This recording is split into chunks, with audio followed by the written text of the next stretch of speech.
When most people think of terrorism, they think of something fairly recent. However, in the 1980s, as a Chicago police officer, he took down several terror groups. He's here to talk about the truth, the reality of gangs and terror groups. Coming up on the Law Enforcement Talk Radio Show. Welcome to the Law Enforcement Talk Radio Show. In the Law Enforcement Talk Radio Show, we are joined by special guests talking about their experiences, the realities of investigating crimes, plus those who have experienced horrendous trauma. Police, first responders, military, and victims of crime share their stories. Hi, I'm John J. Wiley. In addition to being a broadcaster, I'm also a retired police sergeant. Be sure to check out our website, letradio.com, and also like us on Facebook. Search for the Law Enforcement Talk Radio Show.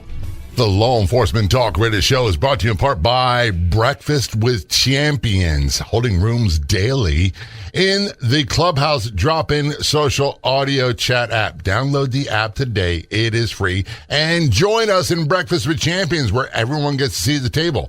Be heard. Find new friends from all over the globe. That's the Breakfast with Champions rooms in the Clubhouse drop-in social audio app. Get more details. Download the app today for free and get more details at thebwcinfo.com.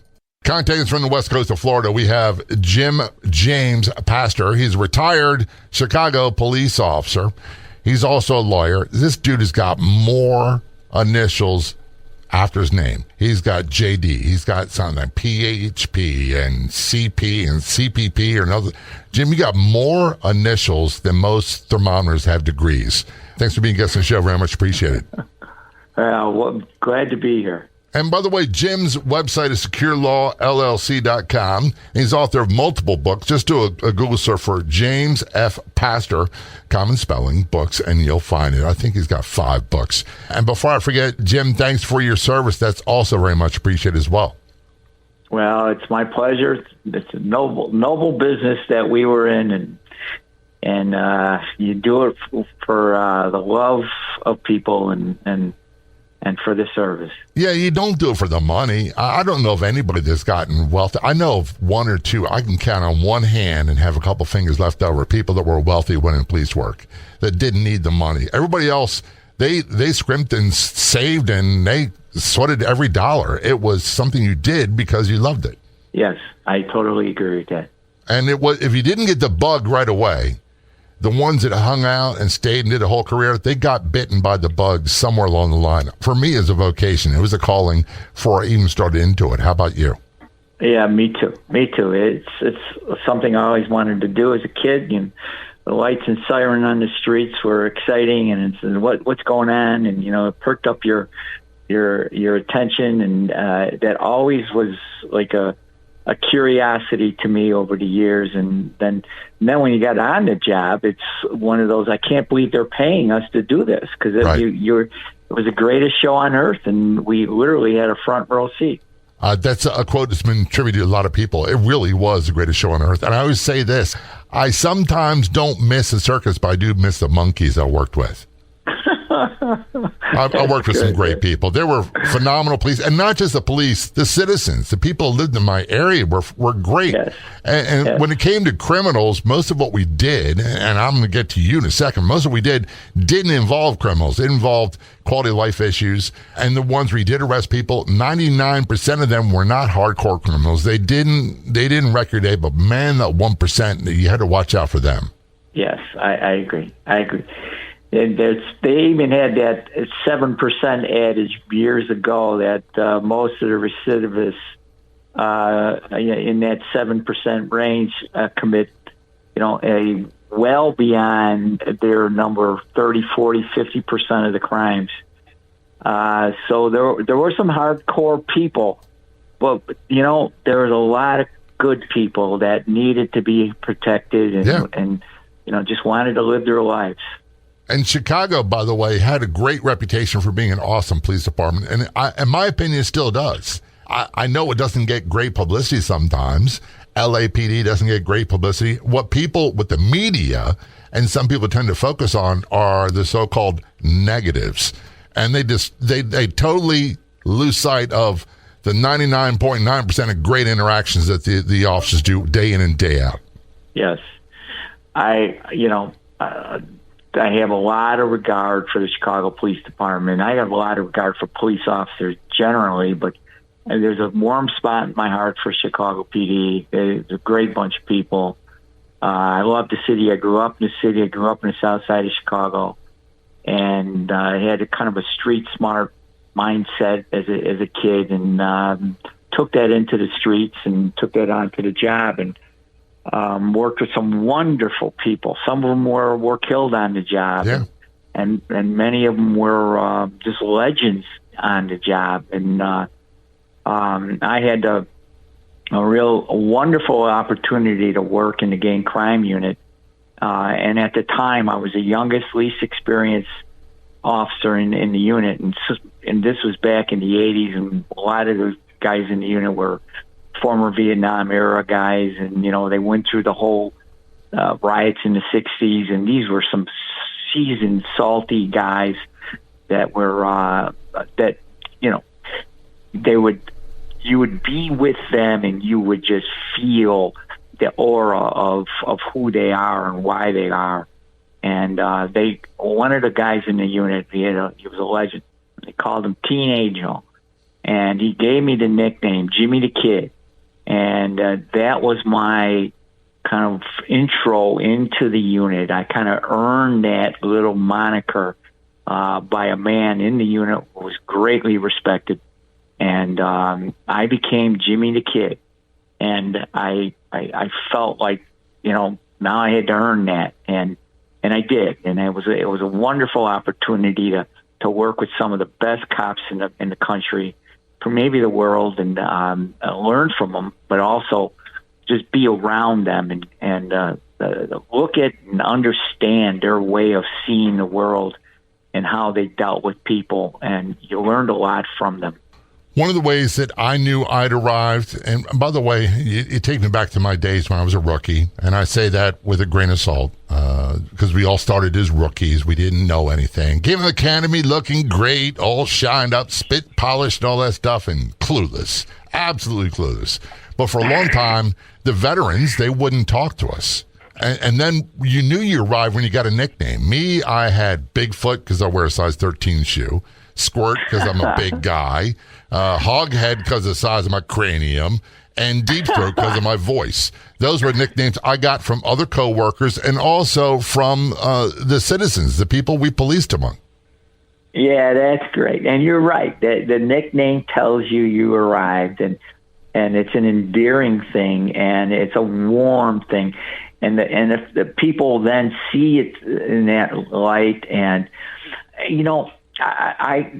I love the idea of having fun on the job and joking with the people and engaging them, because 90% of the job is just people. Right. The 10% of terror is separates out the day and your life in many ways, but it's mostly just people. And the more you care about humanity, the more you care about people and wanting to help them or be there for them, it's a noble, wonderful thing.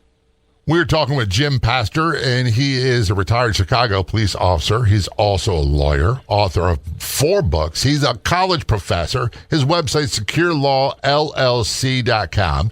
And if you want to find his books, just do a Google search for James F. Pastor, Pastor, books, and you will find them. This is the Law Enforcement Talk Radio Show. When we return, we're going to talk about terrorist groups. It's not a recent thing. How his days at Chicago Police Department, he was investigating and taking down terror groups, and truths and realities about the viciousness of gangs. Of all the radio stations in the United States, there are no other shows like the Law Enforcement Talk Radio Show. And on Facebook, there's only one official page. Do a search on Facebook for the Law Enforcement Talk Radio Show, and be sure to like the Law Enforcement Talk Radio Show Facebook page. This is Law Enforcement Talk Radio Show. Don't go anywhere. I promise you, we'll be right back.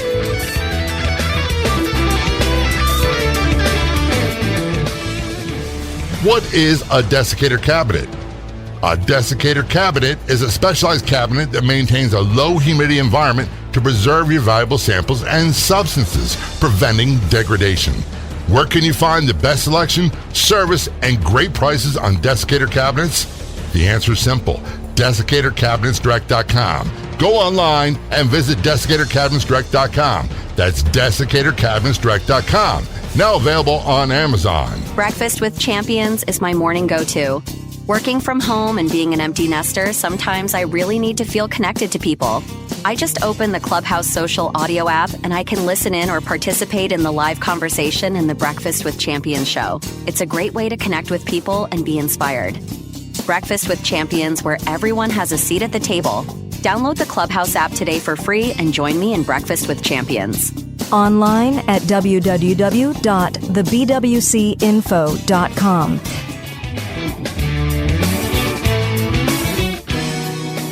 Return our conversation with James F. Pastor on the Law Enforcement Talk Radio Show. James, I'll call him Jim. He's a retired Chicago police officer. He's a lawyer. He's a college professor. He's the author of 4 books. He makes a guy like me look like a total slacker. Do a search on Google for James F. Pastor books, and you'll find them. And his website is securelawllc.com. First in your career, I want to talk about terror groups. And by the way, I was also trained by Vietnam combat veterans. We actually had a few command staff members that were Korean War veterans, and they didn't tolerate any nonsense, not just from bad guys, but from police. If you were out of line, you got a lesson really, really quickly about how to do this job appropriately. And one of the main things they always stressed was you treat everybody with respect until they change the tone of the conversation, and then you don't back down. But terrorism, a lot of times we think this is a recent thing, and it's not. It's been going on since the 60s, 70s, 80s. We've got Israel. We have the Olympics in Germany. We've got all kinds of things. You had an experience with that as well in the early 80s, didn't you? I did. I was involved in 2 raids on what was called at the time the Rukn Fort. And there's a kind of a long backstory about the Rukns, but in the 60s, they were known as the Peastone Rangers, and a very violent, active gang in the area that I was initially assigned to, which was the 29th District, or 21st District on 29th and Prairie. And the guys in the unit used to see them as essentially gang members that turned into this quote unquote religious group, and El Rukns became a Sunni Muslim group in the early 80s. Now they harkened back to the 60s with the Peastones, and they changed their name, became the Rukns, and then thus were afforded various First Amendment protections because now they were a religion. And I used to say to the guys in the 21st District, this is different, guys. These are terrorists. They've become political and religious for a reason. And well, during that time, I was studying terrorism at the University of Illinois at Chicago, and there was a very famous guy who was a former New York City detective named Dick Ward, and it was Dr. Ward. He had a terrorism conference every year, 40 hours long. FBI, CIA, ATF, the Secret Service, State Department, and he'd bring in guys from all over the world. And I was 25-year-old sitting in these audience and listening to these guys talk about terrorism, and they would go into great detail as to what the dynamics were, what the threat levels were, just a whole bunch of things. And I took away, and I used to go to them annually. I probably did 6 or 7 of those when I was in my 20s during the course of the 80s. And so I was primed for this. This was at the time of the Iranian hostage crisis, right, just before then, where, the geopolitical stuff that was going on in the world was fascinating to me. So go into the gang unit, I go in there. I'm Jimmy the Kid, and I'm working on my master's thesis on terrorism. Wait a minute. How old were you when you were working in your master's thesis? I was probably in my 20s. Get out of here. Yeah. So I go into this is a long backstory. I tell some of it in my book, Revolution. You say you want a revolution. But the point of it is I go into this administrative sergeant's office and in the gang unit. I'm new to the unit. I'm telling them what I'm thinking. The Rukns are going to be a terrorist group. Could you give me some of their ideologies? And because I'd like to put them into my thesis on how this is all playing out. And what I used, ironically, was the criminal. Let me get this right. The critical theory of criminology back in the 80s, which was essentially a Marxist orientation, which has popped up into critical race theory. And so I track this in my book, but the specifics to the Rukns on this was fascinating because it was, to me, the conclusion was this. The critical race theory says, in essence, it's the system that causes crime, so it's the system that needs to be changed. And you can hearken back to a whole bunch of sociological theories where it's, deviant behavior and subcultures and environment and all these things. But they then took it all the way full circle to the system. So my conclusion in this thesis was, well, if the system is causing crime, the only way to then destroy or to change and to solve crime is to destroy the system. And how do you do that? By terroristic means. Right. So the logic of that played out. So here's my point. I go in there and I say these things to him, and he looks at me, long pause, and says, "What, are you living in the 60s, kid?" And so I walk away with the tail between my legs thinking, okay, I'm not, this is going nowhere. And so I took him out of my thesis, and I wrote the thesis without the Rukns ideology involved.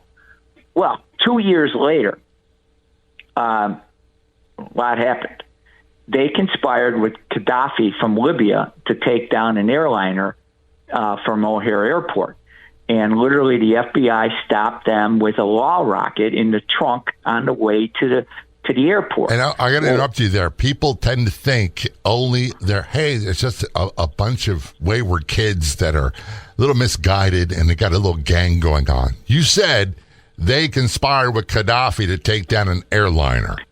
That's the factual statement. They were ultimately arrested and charged with those crimes and convicted. Now, there were some problems with the trial because there was some coercion going on with how this played out. But I can tell you, I didn't have anything to do with the trial. I had 2 raids on the fort, and the fort was an old theater building. They literally had gun turrets that were like bricks that were kind of missing in the building. And when they decided to take the Rukns down, that was like a chilling effect throughout the whole south side of Chicago. Because what it said was the police department and the citizens are in charge of this neighborhood, not the Rukns. And the way it's look. I don't want to get on my soapbox, but the neighborhood is the one who controls what goes on, and City Hall is a representation of the neighborhoods, and the police department is a representation of City Hall. And if you don't like what you're getting from your police departments, I'll say this: look at who you're voting for. If you don't like the way things are, it's time to vote out the incumbents. This is the Law Enforcement Talk Radio Show. Return our conversation with Jim Pastor. In a few months, he's retired Chicago Police Department. He's a lawyer, college professor, author of multiple books. His website, securelawllc.com. We've got more to talk about. Don't go anywhere. We will be right back.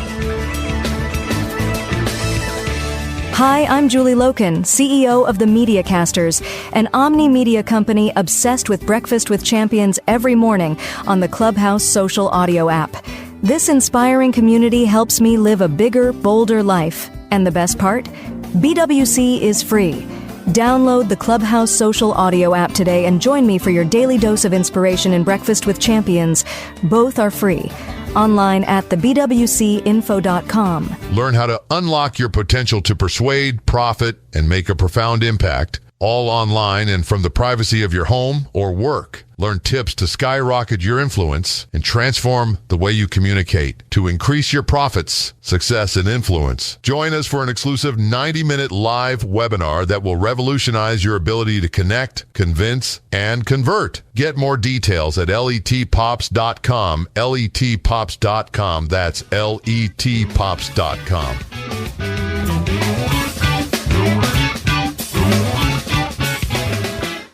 Return our conversation on the Law Enforcement Talk Radio Show with Jim Pastor. He is a retired Chicago police officer. He is a lawyer. He has a college professor. He's written multiple books, 4 of them, I believe. Do a search, Google search for James F. Pastor books. You'll find them. And his website, securelawllc.com. Before we get back to your story, Jim, which I find fascinating, and I hate to say it, we're of the same age group. This stuff was going on in the 60s. We have more police being killed in the 60s, 70s, and 80s than we do today, and it's pretty violent today. But gangs were part of it. And one of the things I almost want to laugh is that people throw around the terms Marxist and socialist all the time on the news as if it's no big deal, and they forget all about the violence, the murders, the crime that were behind some of these so-called political movements. And a perfect example is Che Guevara. And I don't think, and they wear their shirts like, do you know how many people he killed? Do you know why? Yeah. We don't know our history, and so we don't really understand what we're asking for. And that old adage, "Be careful what you ask for," because you might get it. Is the title of my first chapter of the "You Say You Want a Revolution." A lot of people say that word, but they don't know what it means, and they don't know the bloodshed. They don't know what goes on behind that.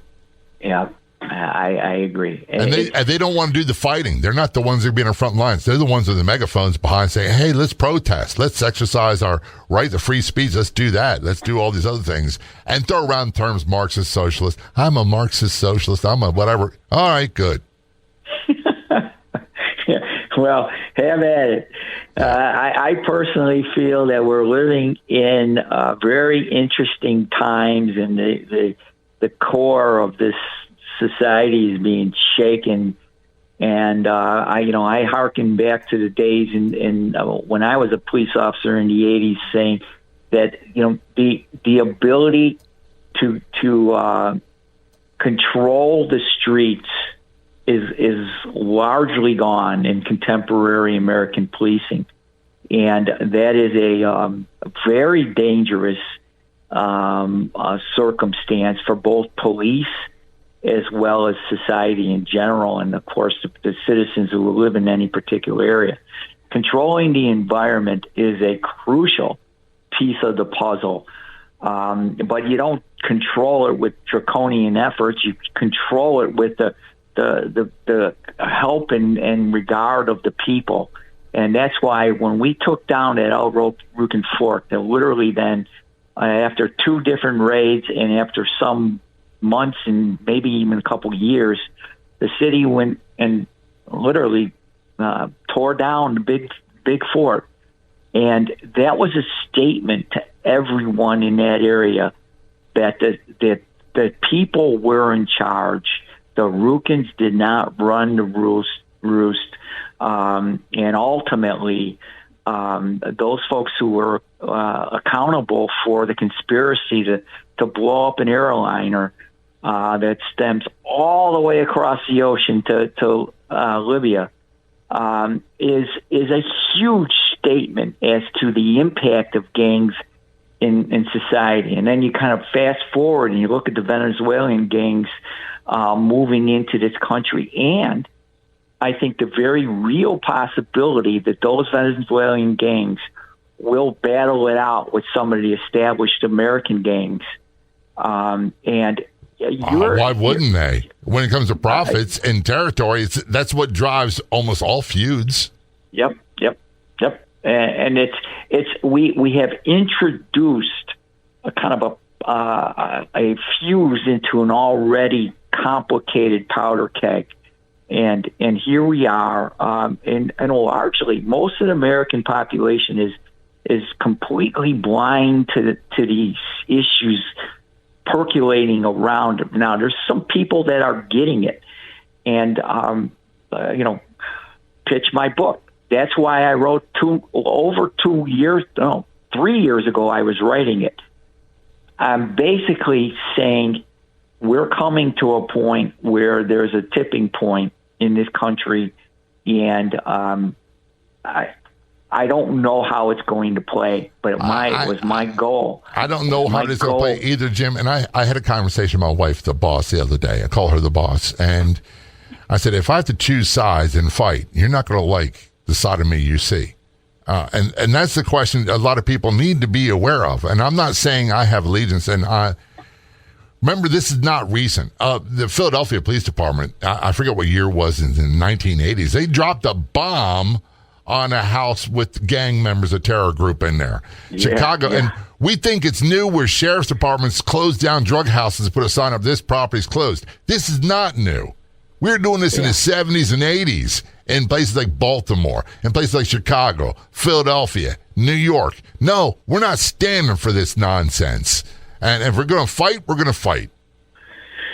Well, whoever controls the streets, the game on the street is a tension between good and bad, and the good people who are cowering need the strong people to stand up to protect them.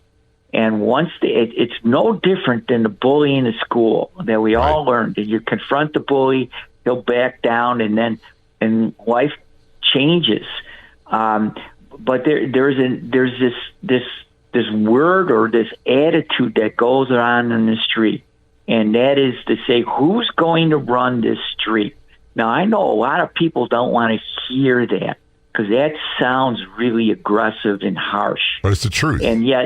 But it's the truth, because the bad guys, the people who are, the sheep, the sheepdogs, and the wolves, it's the wolves that need to be confronted. And if anyone ever has heard the analogies about those things and applying them to the police world, they're fascinating analogies.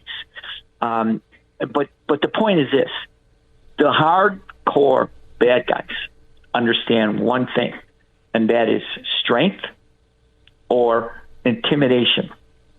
Their game is to intimidate and manipulate. The good guy's job is to combat that with strength. Now, and this is where it gets very dicey. When somebody doesn't want to go to jail and doesn't want to be handcuffed, it looks really bad. It's always going to look bad. Jim, you and I both know that. Use of force messy. Always looks bad. It looks. It's like making sausage. Everybody loves it, but no one wants to see it being made. Yep, I totally agree. And yet, without the willingness of some good people to confront the evil that's there, or confront the people who are unwilling to go along with the program, so to speak. We used to say there's an easy way and a hard way to go to jail, but you're going to go to jail. Right. So you choose it. You take your pick. Now, unfortunately, in this contemporary environment, the police officers don't have politicians and others that get their back and say, do what you got to do, officer, because we're with you. And I know this may not look good, but we need you to do the things that you know you need to do. And I feel sorry for the police officers that are put in a position where it's a no-lose or no-win situation. You're going to lose on both sides. And here's the thing, Jim, we'll return to the conversation in a moment. The people I feel sorriest for are the people that live in those communities. And Absolutely. where I worked in Baltimore, they didn't go out after 4 o'clock in the afternoon because of the gunfire, because of the street gangs. That's the reality. They spent many nights in the bathtub because of errant gunshots. And many times, the last thing that someone saw when they're 15 or dying, dying breath from being shot, was me talking to them. Maybe, hang on, you'll be okay. This is Law Enforcement Talk Radio Show. We're talking with Jim Pastor, retired Chicago police. We're talking about terrorism, groups, gangs. He's a lawyer, also a college professor and author of multiple books. His website, securelawllc.com. Don't go anywhere. Some more great stuff in your way. We'll be right back.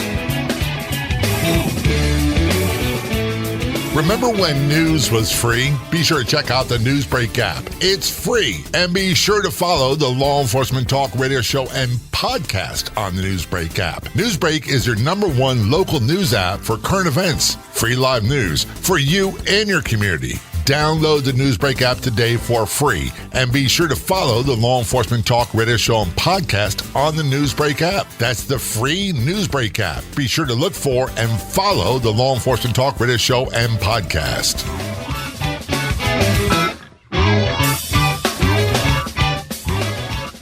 Return conversation with Jim Pastor on the Law Enforcement Talk Radio Show. Jim is a retired Chicago police officer. He's a lawyer. He is author of multiple books. He's a college professor. The list goes on and on. His website is securelawllc.com. And if you want to find his books, just do a Google search for James F. Pastor books, and you will find them. Now, what does the F stand for, James? F is Frank or Francis. Oh, I thought it would be Fitzgerald because you're the same era as me. Francis is right up there with a name you don't hear too much anymore. Yeah. Yes. One of the questions was, I was heavily influenced in my decision to go into police. I wanted to be a Catholic priest first, and the celibacy thing was not for me. I didn't have the calling, and I immediately went into police work. That's what I wanted to do since the time I was a late teenager, 17 maybe. And I was heavily influenced by the books and the movies from Joseph Wambaugh. What was an influence on you making this decision? This was an aspect of life you wanted to go into. Well, coming from Chicago, I was, heavily influenced by the movies around the mob, like The Untouchables, and the one Sean Connery and Kevin Costner. Yeah. Or even back when they had the series, and it was I think probably in the '60s that was like just a kind of, not, I want to call it a sitcom, but it was a weekly series. And then, things like over time, I thought, and this is probably very relevant to your world, The Wire was probably the best policing show that captured the essence of what it was to be a cop and what it was to live on the streets in that kind of worldview. But as a kid growing up, The Untouchables, the whole thing around the mob and the good guys versus the bad guys, and that resonated to me, and I wanted to help.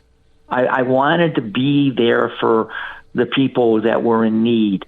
And, and so you put yourself out there, and you put yourself in the line of fire, and you put yourself in positions where you're able to help people in their time. And I know I helped a lot of people, and I was a nameless, probably a cop that came and gone in their world, but I know I made an impact on a lot of people in their lives. Yeah, I agree.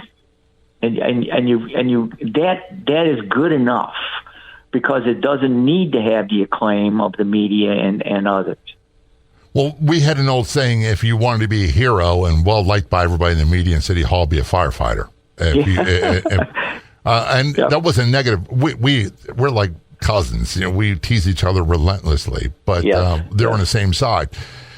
The difference was we did what we did because it was the right thing to do. And we didn't go around, and I love when people come up with this strange philosophy about they're violating constitutional rights. They're They're road pirates. They're tyrants. I'm like, Jesus, you are an idiot. You have no idea what's going on, do you? Wow. Yeah. Because it's hard at times. And the times when the job is hard separates out the people who are serious about doing the job and those who are biting around the edges. And politicians, as a general statement, don't want the controversies. No. So they don't really want to deal with the hard stuff in the hard ways that often we are required. So it's a lot easier and cleaner to kick the can down the road and talk about all the feel-good type of things that are, everyone wants and hopes that they are solutions. But the reality of it is you need to have the heart to stick with the carrot, and able to do that. People are motivated by different incentives. And policing is no different than human nature, because you see the essence of human nature on the street. And you see it often in its rawest form, which is where, why I think a lot of people, was that old adage, everyone should be a cop for 5 years because their whole outlook on life would be different. And if you saw that from that vantage point, you get people in their rawest form. It's a reward and it's a curse at the same time. But that's the nature of the job. It's hard. It's hard, and it doesn't slow down. It came out. Look, I'm gonna pose this as a question. I thought I knew what I signed up for, but it was far more violent and far more traumatic than I realized. How would you describe policing in Chicago? Yes, very violent, very could become very cold to the violence and to the whole nature of life. And that was one of the kind of the constant cues in my head. Don't become calloused. Don't become cold, because if you bought into the, we used to say that people came on the job to save the world, and those were the people that burned out and crashed because their expectations were way too big for what they could accomplish. And there's nothing you can measure. There's no yardstick. I was like, hey, I did this today. No, you didn't, because it's a revolving door. And we're running out of time very quickly. You mentioned about politicians, and one thing that came to mind was the customs, the border people supposedly whipping immigrants, and that the politicians went off on that. And even the photographer took the photo and said, no, that's the angle. But they were using equipment that was provided by the federal government, trainings provided by the federal government to manage their horses, and the federal government attacked them for it. I don't think to this day they've ever apologized and said, oh, we were wrong. Yeah, they have not. That, to my knowledge, they have not. And that's just symptomatic of a much larger dilemma that police officers face. I mean, there's a whole bunch of black cops that get the white supremacist mindset into their face, and what are they hearing? Right. They're hearing gobbledygook. And there's too many. The reason why I wrote the Revolution book was because we're being divided by race, religion, and politics, and that's the game. That's what some people want to happen. And by the way, history, you look at history that's happened before in other countries, and we need to look at why and what the end result was. And the end result is, look, I'm just an old retired street cop. I say it with a compliment, and so are you. But when we look at it and say, what's the word I'm looking for? We all want the same thing. We want our children better than we have. We want peace and security in our houses, our homes, our lives. That's all we want. We don't want anything comparable. People keep telling you you're different. You got different needs. And I don't quite understand that. I want to shift gears and talk about, your books. How many do you have? 4. And the easiest way to find him, just do a Google search for James F. Pastor Books. It's easy to find. Secondly, your website, Secure Law LLC. Now, I'm not a lawyer. I don't play on the radio, but I think it has to do with your law practice, doesn't it?